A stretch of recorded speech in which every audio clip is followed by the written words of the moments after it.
सभी को क्रांतिकारी जय भीम, नमो बुद्धाय, जय संविधान, जय मान्यवर साहब काशी राम जी।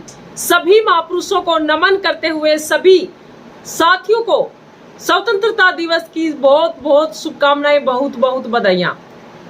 ये आज जो स्वतंत्रता दिवस 15 अगस्त जो पूरे भारत देश के अंदर मनाया जाता है, 15 अगस्त 1947 को भारत देश आजाद हुआ, ब्रिटिश शासन से की मुक्ति पाई है। और इस प्रकार से भाई चंद्रशेखर आजाद ने क्या कुछ कहा है इस 15 अगस्त 1947 का जो शुभ दिन है, जो स्वतंत्रता दिवस है, स्वतंत्रता दिवस के उपलक्ष्य में भाई चंद्रशेखर आजाद ने क्या कुछ कहा है, ये हम आप सभी साथियों को बताना चाहेंगे। 15 अगस्त 1947 को भारत आजाद हुआ और इस प्रकार से भाई चंद्रशेखर आजाद का कहना है कि भारत आजाद होने के बाद 15 अगस्त 1947 को भारत आजाद की घोषणा तो कर दी गई, लेकिन कितने दलित, शोषित, वंचित समाज के लोग, गरीब समाज के लोग, महिलाएं इस देश के अंदर आजाद हो पाई। 26 जनवरी 1950 को विश्व रत्न डॉक्टर बाबा साहब भीमराव अंबेडकर का संविधान इस देश के अंदर लागू हुआ और उसके बाद इस देश के अंदर बहुजन समाज को, दलितों को नौकरी मिलना शुरू हुआ और पढ़ाई लिखाई का काम शुरू हुआ और महिलाएं, उनको हक अधिकार मिलने शुरू हुए। इस प्रकार से भाई चंद्रशेखर आजाद ने क्या कुछ कहा है कि भारत आजाद हुए 89 साल हो गए, क्या आज भी इस देश के लोग आजाद हो पाए हैं? इस प्रकार से आप देख सकते हैं भाई चंद्रशेखर आजाद ने ये पोस्ट की है, सभी साथियों को शुभकामनाएं दी है। कहा है कि प्रिय देशवासियों, 15 अगस्त केवल एक तारीख नहीं है, बल्कि करोड़ों भारतीयों के संघर्ष, बलिदान और सपनों का प्रतीक है। यह दिन हमें याद दिलाता है कि तिरंगा सिर्फ झंडा नहीं, बल्कि न्याय, समानता और बंधुत्व की शपथ है। इस प्रकार से आज आप देख सकते हैं कि किस प्रकार लोग जातिवाद के शिकार हैं, किस प्रकार से महिलाएं शोषण का शिकार है। इस देश के अंदर हिंदू मुस्लिम हो रहा है, तो क्या आप सोच सकते हैं कि इस देश के अंदर लोग स्वतंत्र हैं? गरीबों का किस प्रकार से हक अधिकार छीना जाता है, गरीबों को किस प्रकार से शिक्षा से वंचित किया जा रहा है। स्वतंत्रता का मतलब होता है कि सभी को समानता का अधिकार हो, समता का अधिकार हो, बंधुत्व का अधिकार हो, भाईचारे का अधिकार हो, सबको अपने अपने मनपसंद काम करने का अधिकार हो।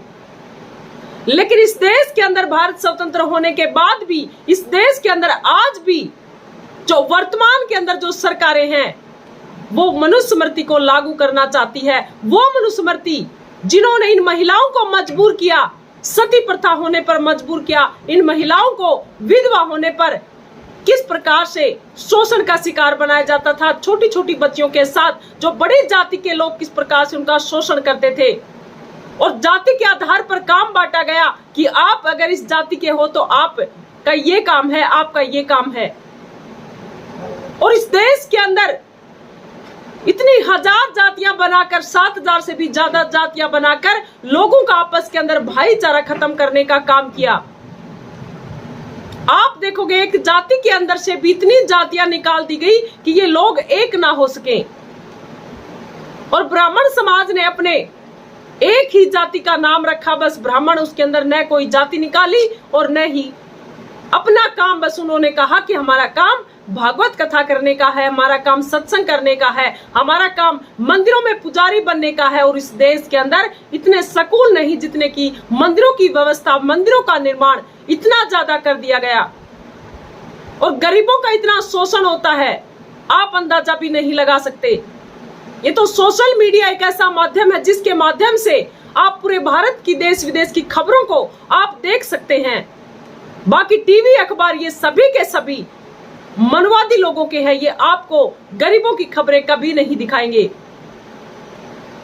तो आज का जो वर्तमान का जो टाइम है, वो किस प्रकार से भारत आजाद होने के बाद भी क्या भारत देश की जनता आजाद है? क्या भारत देश की जनता को वो हक अधिकार मिल रहे हैं? तो भाई चंद्रशेखर आजाद ने कहा कि हमारी आजादी अधूरी है जब तक इस देश के अंदर आखिरी इंसान भी भय और भेदभाव से मुक्त होकर सम्मान के साथ न जी सके। भाई चंद्रशेखर आजाद ने कहा कि लोगों को आजादी मिली होगी, लेकिन दलित, शोषित, वंचित समाज, गरीब और मुस्लिम समाज और महिलाएं वो आज भी डर के साए में जिए हुए आपको दिखाई देंगे। तो उनकी आजादी बिल्कुल अधूरी है। तो उनको आजादी कैसे मिले? उनको आजादी मिले इस देश के अंदर 85% जो लोग हैं वो भाईचारा बना के रखे और आपस के अंदर, जो आपने देखा होगा विश्व रत्न डॉक्टर बाबा साहब भीमराव अंबेडकर ने आपको वोट का अधिकार दिया, लेकिन आज आपकी वो ताकत भी छीनी जा रही है। अगर आपके हाथों से ये वोट की ताकत निकल गई तो आप स्वतंत्र तो छोड़िए, आपको जीने का भी अधिकार नहीं होगा। यहाँ पर वही लोग रहेंगे जो लोग यहाँ के न तो आदिवासी हैं, यहाँ के न तो मूल निवासी हैं। उन मूल निवासियों को खत्म कर दिया जाएगा और वो लोग यहाँ पर राज करेंगे। तो इसी प्रकार से विश्व रत्न डॉक्टर बाबा साहब भीमराव अंबेडकर के द्वारा जब इस देश के अंदर संविधान लागू हुआ, तब इस देश के अंदर दलितों को, शोषित वंचित समाज को और महिलाओं को हक अधिकार मिलने शुरू हुए, नौकरियों के अंदर हिस्सा मिलना शुरू हुआ। तो ये हमारे महापुरुषों ने हमें जो हक अधिकार दिलाए, इनको हम किस प्रकार से देख रहे हैं। आज जो वर्तमान के अंदर उन महापुरुषों की जो सरकारें हैं वो क्या कर रही हैं।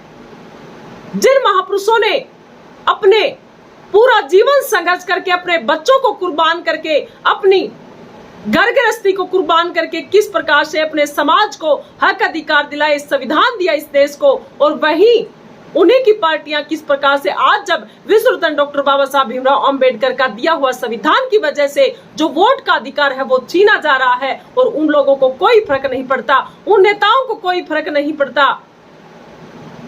आज कांग्रेस पार्टी को बुरा बताया जाता है, लेकिन कांग्रेस पार्टी लोकतंत्र को बचाने के लिए बाबा साहब भीमराव अंबेडकर के दिए हुए संविधान की वोट की ताकत को आज समझ पा रही है। आज वो रोडों के ऊपर है, संसद से लेकर चुनाव आयोग तक किस प्रकार से यात्रा निकाली जा रही है, वो लोग किस प्रकार से रोडों के ऊपर है। प्रोफेसर रतनलाल ने कांग्रेस पार्टी को ज्वाइन किया है, और उससे पहले भी कई लोगों ने जो बहुजन समाज के, जिन्होंने पूरा जीवन बहुजन समाज के अंदर समर्पित कर दिया, बहुजन समाज को जगाने के लिए समर्पित कर दिया, उन्होंने कांग्रेस पार्टी को ज्वाइन किया है।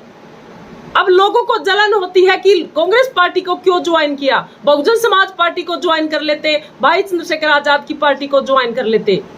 देखिए, हम आपको याद दिला दे कि जब लोकसभा के जब चुनाव थे, तब एक तरफ तो संविधान को बचाने का काम किया जा रहा था और दूसरी तरफ संविधान को खत्म करने का काम किया जा रहा था, और बहन कुमारी मायावती जी गठबंधन के अंदर नहीं आई। अगर बहन कुमारी मायावती जी गठबंधन के अंदर आती तो उत्तर प्रदेश का हुलिया ही चेंज हो जाता।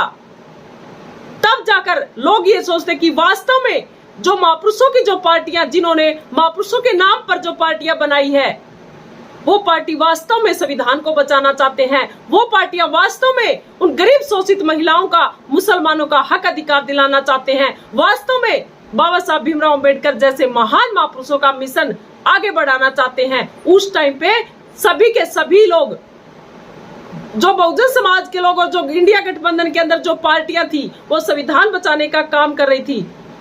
और लोग इतने जागरूक, बहुजन समाज के लोग इतने जागरूक, उन्होंने मीटिंगें करनी शुरू कर दी और कहा कि बीएसपी पार्टी को तो हम बाद में वोट दे लेंगे, लेकिन आज का जो टाइम है वो संविधान बचाने का टाइम है। वो संविधान को किस प्रकार से ये लोग खत्म करना चाहते हैं, आज संविधान के साथ खड़ा होने का टाइम है, संविधान की रक्षा करने का टाइम है। इसी प्रकार से आज का जो वर्तमान का भी जो टाइम है, वो किस प्रकार से लोग जो बड़े बड़े प्रोफेसर हैं, जिन्होंने पूरा जीवन अपना बहुजन समाज को समर्पित कर दिया, बहुजन समाज को जगाने में लगा दिया, आज वो कांग्रेस पार्टी क्यों ज्वाइन कर रही हैं। तो ये सोचनीय, विचारणीय बात है।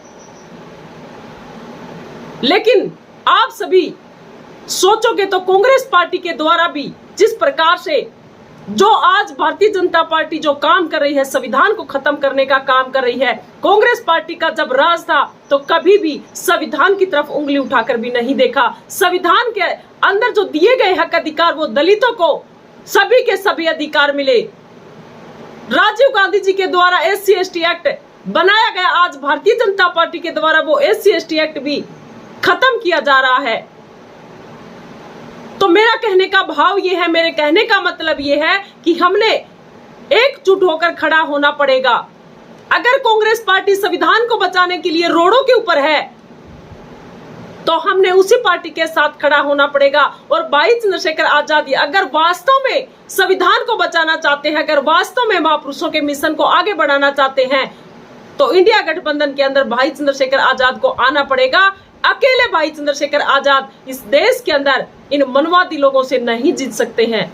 और बहुजन समाज के लोग उन्हीं की तरफ खड़े होंगे जो लोग वास्तव में लोकतंत्र को बचाना चाहते हैं। तो भाई चंद्रशेखर आजाद ने कहा कि आजादी का असली अर्थ तभी पूरा होगा जब देश में कोई भी व्यक्ति जाति, धर्म या लिंग के आधार पर भेदभाव का शिकार न हो और शिक्षा, रोजगार व अवसर सभी को समान रूप से मिले। लेकिन आज के वर्तमान के टाइम में क्या हो रहा है? शिक्षा को बंद किया जा रहा है, शराब के ठेके खोले जा रहे हैं, सरकारी स्कूलों को बंद किया जा रहा है, प्राइवेट स्कूलों को इतना उजागर किया जा रहा है और उनके अंदर इतनी फीस बढ़ाई जा रही है। तो क्या आप लोगों को समान शिक्षा इस देश के अंदर मिल पाएगी? ये सोचनीय विचारणीय बात है। अगर सरकारी स्कूलों को इसी प्रकार से बंद करते रहे तो प्राइवेट स्कूलों के अंदर वही लोग पढ़ेंगे जिनके अंदर धन दौलत से परिपूर्ण है। जो लोग इस देश के अंदर बड़ी जाति के जो लोग हैं उन्हीं को अच्छी शिक्षा मिल पाएगी। आप गरीब, शोषित, वंचित समाज के लिए वो सरकारी स्कूल एक ऐसा माध्यम है जिसके द्वारा आपके बच्चे इस देश के अंदर शिक्षा प्राप्त कर रहे हैं। तो भाई चंद्रशेखर आजाद ने आवाज को उठाया, संसद के बाहर खड़े होकर भी, तख्ती लेकर भी कहा कि स्कूल अगर आपसे नहीं संभलते हैं, सरकार को बोला कि स्कूल आपसे अगर नहीं चलते हैं तो भीम आर्मी को लीज पर दे दे, हम ऐसे ऐसे कार्यकर्ता तैयार करेंगे, आपसे भी बेहतर शिक्षा बनाने का काम करेंगे। तो इस प्रकार से लखनऊ की सुप्रीम कोर्ट का फैसला आया कि 5000 स्कूल बंद नहीं होंगे। अगर वास्तव में अगर समानता के लिए अगर कोई लड़ रहा है, अगर जातिगत तौर के ऊपर जो शोषण हो रहा है उनको देखकर अगर किसी को दुख है तो वो आपके नेता भाई चंद्रशेखर आजाद है। और जिस प्रकार से भाई चंद्रशेखर आजाद को भी अगर वास्तव में चाहते हैं कि ये हक अधिकार मिले, मेरे समाज के लोगों को हक अधिकार मिले, तो उनको भी इंडिया गठबंधन के अंदर शामिल होना पड़ेगा। अकेले भाई चंद्रशेखर आजाद इन लोगों से नहीं जीत सकते हैं, ये आप लोगों को समझना पड़ेगा। ये जनता उन्हीं के साथ है जो लोकतंत्र बचाने का काम कर रहे हैं। विश्व रत्न डॉक्टर बाबा साहब भीमराव अंबेडकर जी ने जो हमें वोट का अधिकार दिया, आज वो वोट का अधिकार आपसे छीना जा रहा है। जिस वोट के अधिकार से आप लोगों को संसद के ताले खोले जाते हैं, आपके लिए इस देश के अंदर मुख्यमंत्री बनना होता है और आप इस देश के अंदर प्रधानमंत्री बन सकते हैं, राष्ट्रपति बन सकते हैं, इस देश के अंदर आपकी सरकार लागू कर सकते हैं, आपका शासन स्थापित हो सकता है। और वही वोट की ताकत को किस प्रकार से साइड में किया जा रहा है। आज रोडों के ऊपर कांग्रेस पार्टी और तमाम सपा पार्टी के लोग और इंडिया गठबंधन के लोग किस प्रकार से रोडों के ऊपर है। तो हमने ये देखकर बड़ा आश्चर्यचकित हुआ और बड़ा दुख हुआ कि जब इंडिया गठबंधन के लोग जो इस प्रकार से रोडों के ऊपर है और उनके साथ एक भी नीले गमछे का व्यक्ति, कार्यकर्ता उनके साथ दिखाई नहीं देता है। क्या उन लोगों को चिंता नहीं है कि अगर आपके साथ क्या हो रहा है, इतना बड़ा धोखा हो रहा है और आपके वोटों को अगर खत्म कर दिया गया तो फिर आपके साथ क्या होगा? बैठे रहना अपनी पार्टियों को लेकर, कोई नहीं पूछने वाला। इस देश के अंदर वही मनुस्मृति लागू होगी जो मनुस्मृति बाबा साहब भीमराव अंबेडकर के संविधान से पहले इस देश के अंदर लागू थी। आपको 15 अगस्त 1947 के बाद आपको आजादी नहीं मिली, आपका तो वही शोषण आज भी हो रहा है। आज भी शोषण वो संविधान से पहले भी हो रहा था। इस देश के अंदर अगर आजादी मिली है तो इस देश के अंदर हमारे महापुरुषों की जो देन है, संतों गुरुओं की जो देन है, इस बहुजन समाज के अंदर जो जन्मे महापुरुष, उनका जो संघर्ष है, उनका जो बलिदान है, जो संविधान हमारे महापुरुषों ने दिया, उनकी बदौलत आप लोगों को आजादी मिली है। इस देश के अंदर करोड़ों लोगों, शोषित वंचित समाज, दलित समाज, यहाँ की महिलाएं, यहाँ का मुस्लिम समाज, उनको आजादी मिली है। भाई चंद्रशेखर आजाद ने कहा कि इस पावन अवसर पर हम एक शपथ लेंगे। क्या शपथ लेंगे? कि हम अत्याचार, भेदभाव और अन्याय के खिलाफ डटकर खड़े रहेंगे और एक न्यायपूर्ण भारत के लिए संघर्ष है वो हमारा जारी रहेगा। उस संघर्ष को हम ही छोड़ेंगे नहीं। जब तक हमें हमारे हक अधिकार, जब तक हमें इस देश के अंदर हमारा राज न आ जाए, तब तक हम इस देश के अंदर हमारा संघर्ष है वो जारी रखेंगे।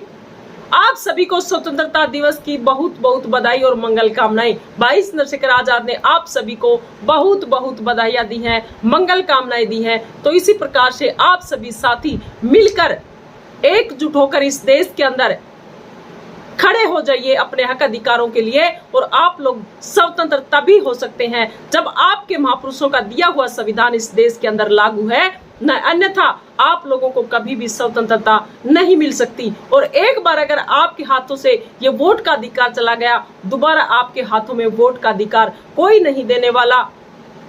वो महान महापुरुष चले गए आपको राह दिखाकर, आपको हक अधिकार देकर। अब आप कितना अपना हक अधिकार बचा रहे हैं वो आप लोगों को देखना होगा और आप लोग भी सोच सकते हैं। तो इसी प्रकार से 22 चंद्रशेखर आजाद और तमाम सभी पूरे भारत के देश करोड़ों देशवासियों को 15 अगस्त की स्वतंत्रता दिवस की बहुत बहुत शुभकामनाएं। पूरी वीडियो को लेकर आप सभी साथियों की क्या राय है, कमेंट करके अपनी प्रतिक्रिया जरूर दें। सभी को क्रांतिकारी जय भीम।